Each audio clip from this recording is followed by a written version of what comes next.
Hello friends, welcome to star K study point. दोस्तों, स्वागत है आप सभी का हमारे इस YouTube channel star K study point पे। प्यारे दोस्तों, आज के इस वीडियो में हम लोग देखेंगे फिजिक्स यानी कि भौतिक शास्त्र का इम्पोर्टेंट क्वेश्चन पेपर। इस वीडियो में आप जो भी क्वेश्चन देखेंगे सभी क्वेश्चन जो है आने वाले बोर्ड एग्जाम के लिए महत्वपूर्ण होने वाला है, तो आप वीडियो को जरूर लास्ट तक देखिएगा। यदि आप physics, chemistry, math, biology, Hindi और इंग्लिश का क्वेश्चन पेपर प्रैक्टिस करना चाहते हैं तो आप हमारे वेबसाइट starkstudypoint.com पर विजिट कर सकते हैं। वहां पर आपको सभी विषयों का क्वेश्चन पेपर मिल जाएगा प्रैक्टिस करने के लिए, साथ ही साथ सभी विषयों का स्टडी मटेरियल भी मिल जाएगा अध्ययन करने के लिए। तो आप हमारे इस वेबसाइट पर जरूर विजिट कीजिएगा। वेबसाइट का लिंक मैंने डिस्क्रिप्शन में दे दिए हैं, ठीक है। और यदि दोस्तों अगर आप हमारे चैनल पर पहली बार आए हैं तो प्लीज़ चैनल को भी सब्सक्राइब कर लीजिए, बेल आइकन को भी दबा दीजिए ताकि आपको जो है इसी तरह का वीडियो का नोटिफिकेशन आसानी से मिलता रहे, ठीक है। तो चलिए देखते हैं आज का जो है फिजिक्स का इंपॉर्टेंट क्वेश्चन नंबर 1 से। यहाँ पर क्वेश्चन नंबर 1 पूछ रहा है कि यदि समरूप विद्युत क्षेत्र x अक्ष की दिशा में है तो समविभवी होगा। If uniform electric field is along the direction of x axis then equipotential surface will be. जो दोस्तों इसमें बता दूं कि अगर डायरेक्शन अगर x एक्सिस में होता है तो इसका जो है इलेक्ट्रिक फील्ड का डायरेक्शन अगर x एक्सिस में होगा तो इसका जो इक्विपोटेंशियल होगा इसके परपेंडिकुलर होता है, ठीक है। तो इसका जो इक्विपोटेंशियल का जो डायरेक्शन हो जाएगा ये हो जाएगा YZ के तल में, ठीक है। तो एक का जो है सही आंसर हो जाएगा यहाँ पर C, YZ तल में जो होगा YZ प्लेन में जो है इक्विपोटेंशियल सरफेस का डायरेक्शन होगा। तो एक का जो है सही आंसर हो जाएगा C, YZ तल में, ठीक है। नेक्स्ट क्वेश्चन देखते हैं। अगला क्वेश्चन है कि एक रेडियो एक्टिव तत्व की अर्ध आयु 1600 वर्ष है। इसकी माध्य आयु होगी half life period of radio active element is 1600 years. It's average age will be. तो इसका जो है एवरेज एज को बताना है।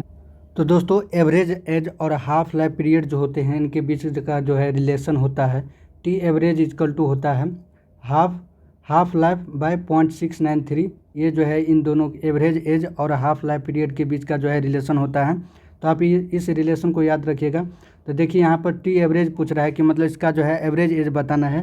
तो हाफ लाइफ कितना दिया है, हाफ लाइफ दिया है 1600 ईयर्स, ठीक है। और इसको जो है डिवाइड करेंगे 0.693 से।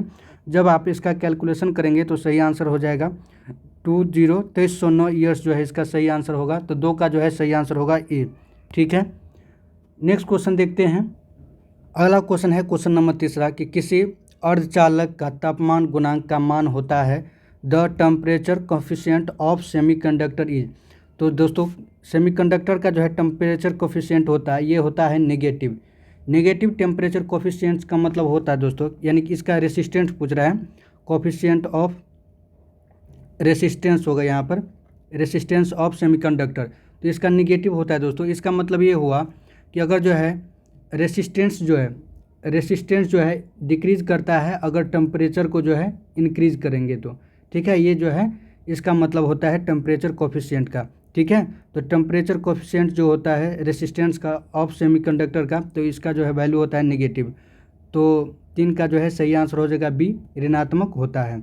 नेक्स्ट क्वेश्चन देखते हैं। अगला क्वेश्चन है कि लेजर क्रिया के लिए आवश्यक है लेजर एक्शन नीड्स। तो लेजर कार्य के लिए क्या आवश्यकता है दोस्तों?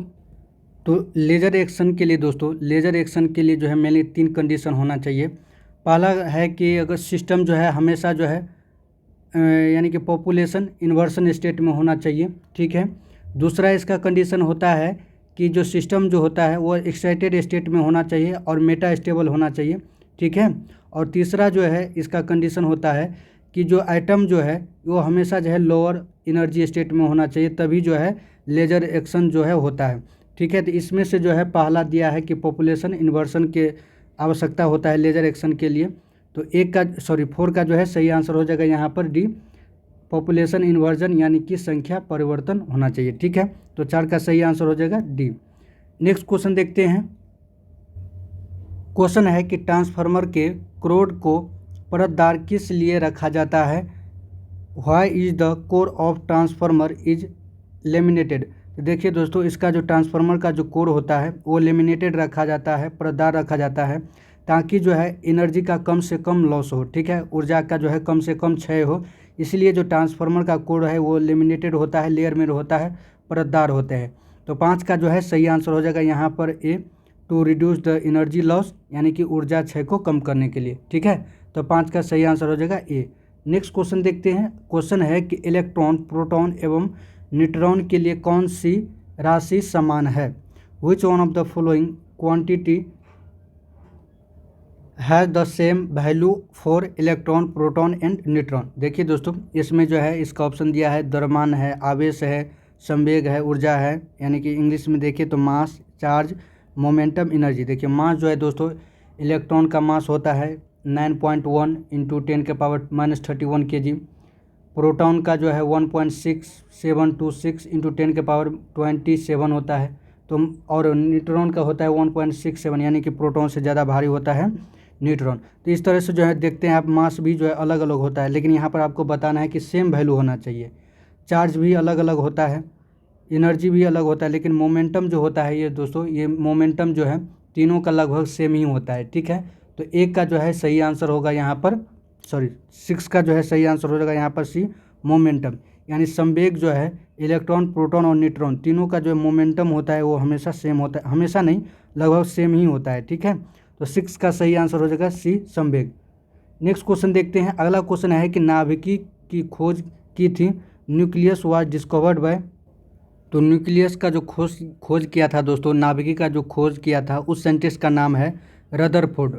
रदरफोर्ड ने जो है सबसे पहली बार जो है न्यूक्लियस का खोज किया था। ठीक है, और ये जो है प्रोटॉन का भी खोज किया था, किसमें? तो 1911 ईस्वी में। तो आप इनको भी याद रखिएगा।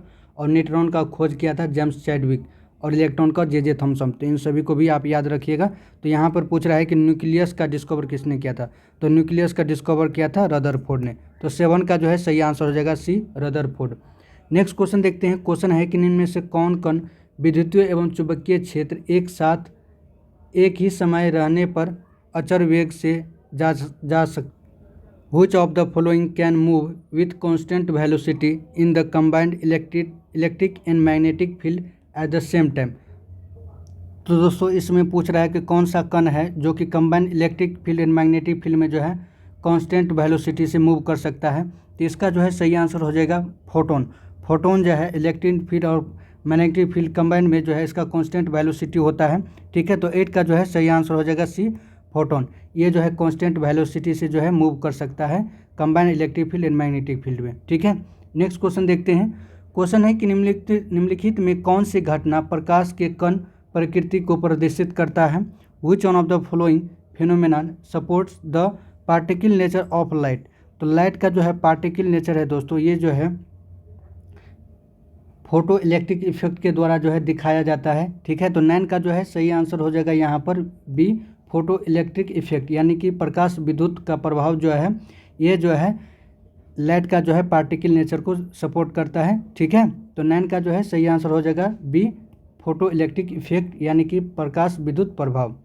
नेक्स्ट क्वेश्चन देखते हैं। क्वेश्चन है कि पतले प्रिज्म द्वारा न्यूनतम विचलन का कोण होता है? The angle of minimum deviation for the thin prism. तो दोस्तों थिन प्रिज्म के लिए जो है मिनिमम डेविएशन एंगल जो होता है, इसका फार्मूला होता है म्यू -1 इंटू ए। ठीक है, यानी कि डी इजकल टू, यानी deviation is equal to mu -1 into A जो है इसका सही आंसर हो जाएगा। तो 10 का सही आंसर हो जाएगा सी, म्यू -1 इंटू ए। जहाँ पर जो म्यू है दोस्तों ये है रिफ्रैक्टिव इंडेक्स होता है किसका? तो ग्लास का, रिफ्रैक्टिव इंडेक्स ऑफ ग्लास।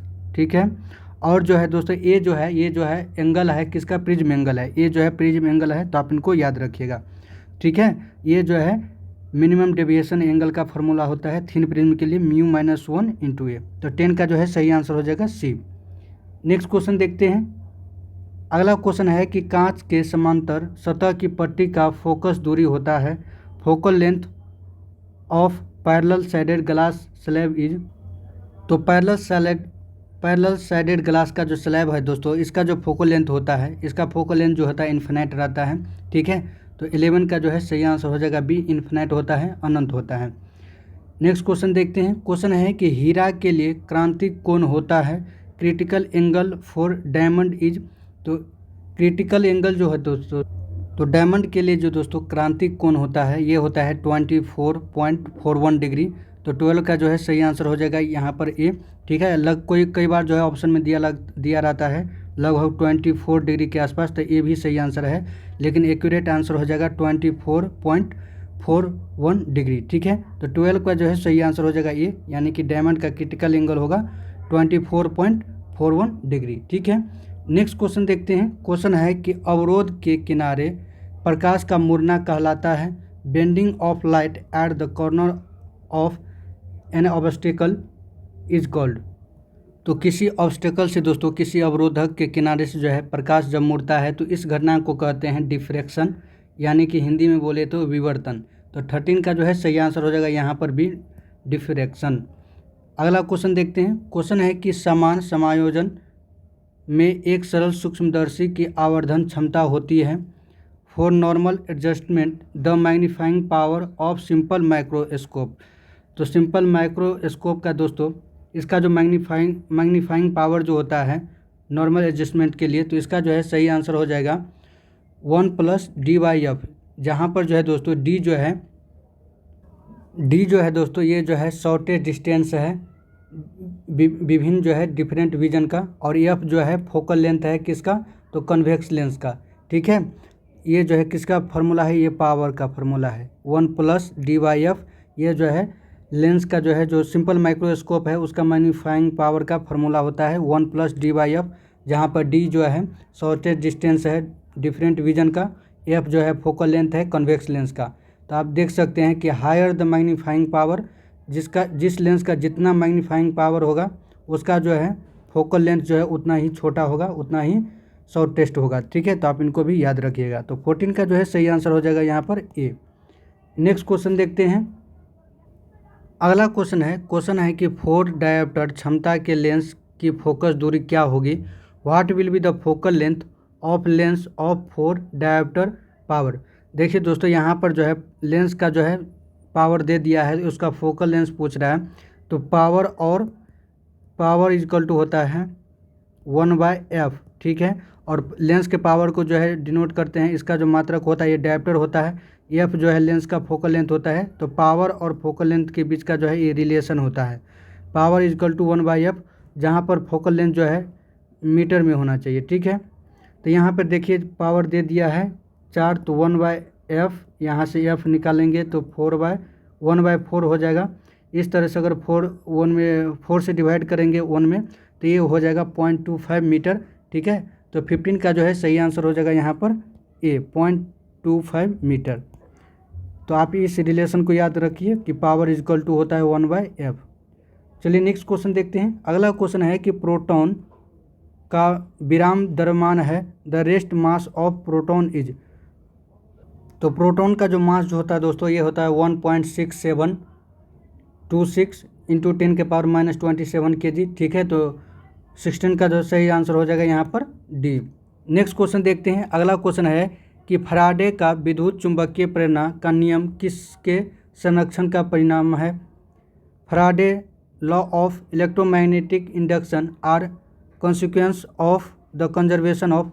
तो फैराडे का जो लॉ है दोस्तों, इलेक्ट्रोमैग्नेटिक लॉ जो है, इंडक्शन का जो लॉ है, ये किसके कंजर्वेशन पर आधारित है। तो ये जो है कंजर्व करता है एनर्जी को। ठीक है, ऊर्जा संरक्षण पर आधारित है। तो 17 का जो है सही आंसर हो जाएगा यहाँ पर बी, एनर्जी संरक्षण के।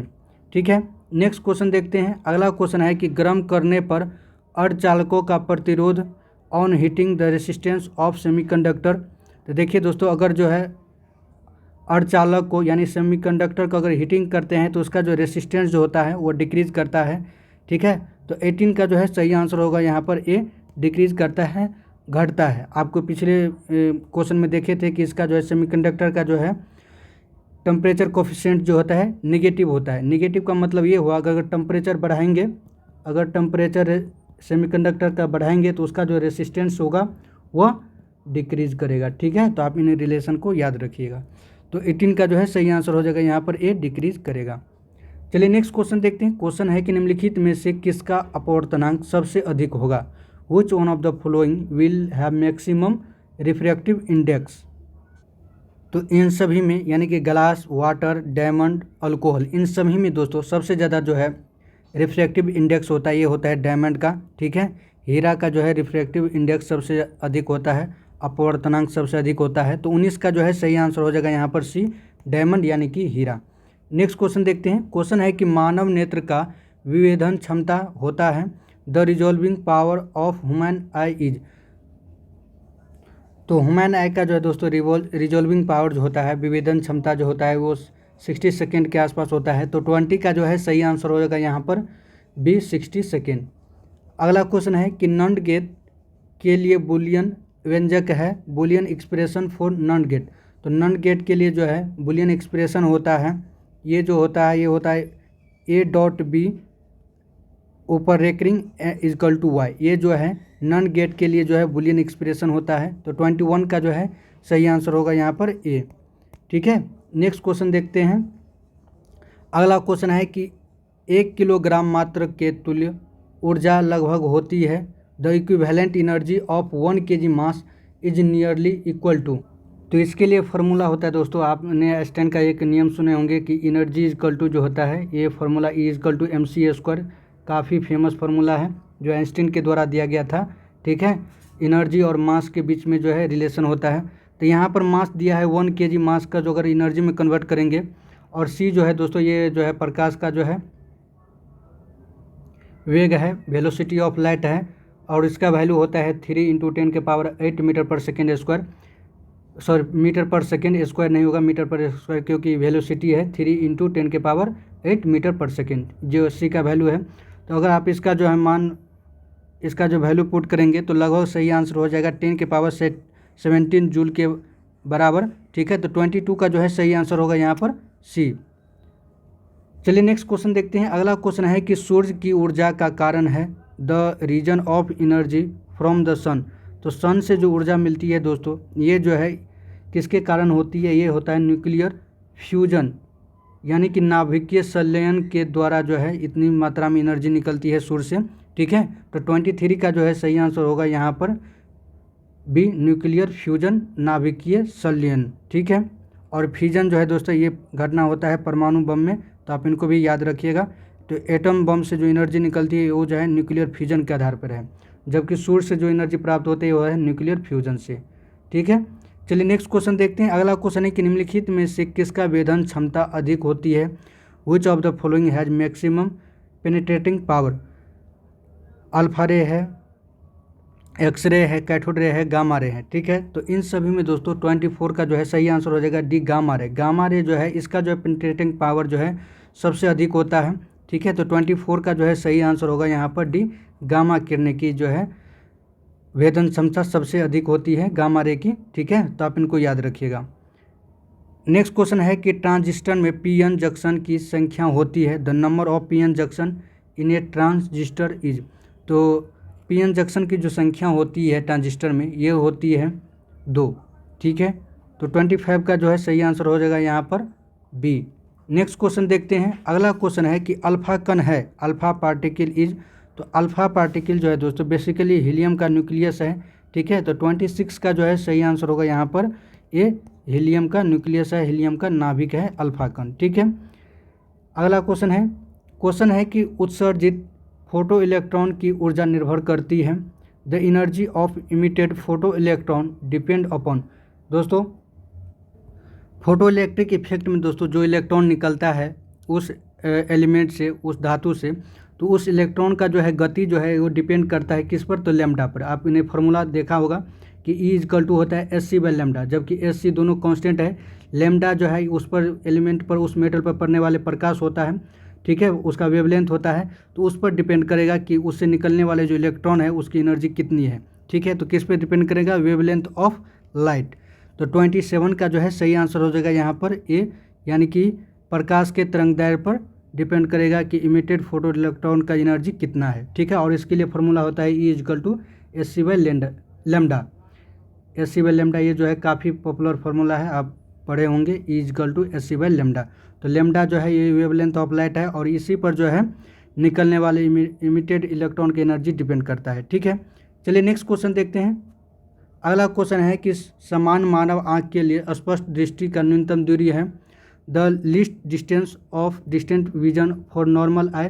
तो नॉर्मल आई के लिए दोस्तों स्पष्ट दृष्टि का न्यूनतम दूरी होता है, ये होता है 25 सेंटीमीटर, और ये जो है बार बार एग्जाम में पूछा जाता है, तो आप इनको याद रखिएगा। ठीक है, 28 का जो है सही आंसर हो जाएगा यहाँ पर सी 25 सेंटीमीटर। नेक्स्ट क्वेश्चन देखते हैं। क्वेश्चन है कि एक उत्तल लेंस का ऊपरी आधा भाग को काला कर दिया गया है तो उसके सामने रखी वस्तु का प्रतिबिंब कैसा होगा। तो उसके आगे रखी प्रतिबिंब जो बनेगा दोस्तों ये उसकी तीव्रता घट जाएगी, ठीक है। तो 29 का जो है सही आंसर होगा यहाँ पर सी, तीव्रता घटेगी। अगला क्वेश्चन है कि यदि समान फोकस दूरी f के दो लेंस संपर्क में समान प्रधान अक्ष पर रखा जाए तो समतुल्य फोकस दूरी होगी। If two lens of same focal length f placed in contact on the same principal axis will be. तो इसका जो है दोस्तों अगर सेम फोकल लेंथ के दो लेंस को अगर सेम प्रिंसिपल एक्सिस पर अगर उसको दोस्तों कांटेक्ट कराएंगे तो उसका जो फोकल लेंथ होगा वो घट जाएगा और आधी हो जाएगा, ठीक है। तो 30 का जो है सही आंसर हो जाएगा यहाँ पर सी, f/2 होगा। अगला क्वेश्चन है कि फैराडे नियतांक का मात्रक है unit of Faraday constant is. तो फैराडे कांस्टेंट का जो यूनिट होता है ये होता है कूलम पर मोल। कूलम पर मोल जो है फैराडे कांस्टेंट का यूनिट होता है। तो 31 का जो है सही आंसर होगा यहाँ पर बी, कूलम पर मोल। अगला क्वेश्चन है कि चोक कुंडली का शक्ति गुणांक होता है the power factor of choke coil is. तो चोक कॉइल का दोस्तों पावर फैक्टर जो होता है ये होता है 0, ठीक है। तो 32 का जो है सही आंसर होगा यहाँ पर ए, 0। अगला क्वेश्चन है कि समान प्रतिरोध वाले n प्रतिरोधों को श्रेणी क्रम तथा समांतर क्रम में संयोजन से प्राप्त समतुल्य प्रतिरोध का अनुपात होता है। तो इसका जो अनुपात होगा दोस्तों ये होगा n² के बराबर। तो 33 का जो है सही आंसर होगा यहाँ पर बी, n²। अगला क्वेश्चन है कि जब कोई श्वेत प्रकाश किरण किसी प्रिज्म से गुजरती है तो किस रंग के लिए विचलित कोण का मान सबसे अधिक होता है। When the white light passes through the prism for which colour the angle of deviation for prism is maximum. तो ये दोस्तों ये मैक्सिमम डेविएशन किस कलर के लिए होता है। तो ये होता है बैगनी कलर के लिए, ठीक है। तो 34 का जो है सही आंसर होगा यहाँ पर बी, बैगनी कलर के लिए, वायलेट कलर के लिए। और विचलन कोण का मान सबसे कम किस कलर के लिए होता है। तो सबसे कम होता है दोस्तों रेड कलर के लिए, ठीक है। रेड कलर के लिए जो है विचलन कोण का मान सबसे कम होता है। तो आप इनको भी याद रखिएगा। चलिए नेक्स्ट क्वेश्चन देखते हैं। क्वेश्चन है कि दो उत्तल लेंस परस्पर संपर्क में है तो समतुल्य लेंस होगा। Two convex lens are combined in contact the equivalent lens जो होगा इक्विवेलेंट लेंस जो होगा कन्वेक्स ही रहेगा, उसमें कोई परिवर्तन नहीं होगा, ठीक है। तो 35 का जो है सही आंसर होगा यहाँ पर बी, उत्तल लेंस ही होगा। तो उम्मीद करता हूँ दोस्तों आपको ये वीडियो पसंद आया होगा। अगर वीडियो पसंद आया है तो वीडियो को लाइक कीजिए, चैनल को जरूर सब्सक्राइब कर लीजिएगा, ठीक है। यहाँ तक देखने के लिए आप सभी का बहुत बहुत धन्यवाद।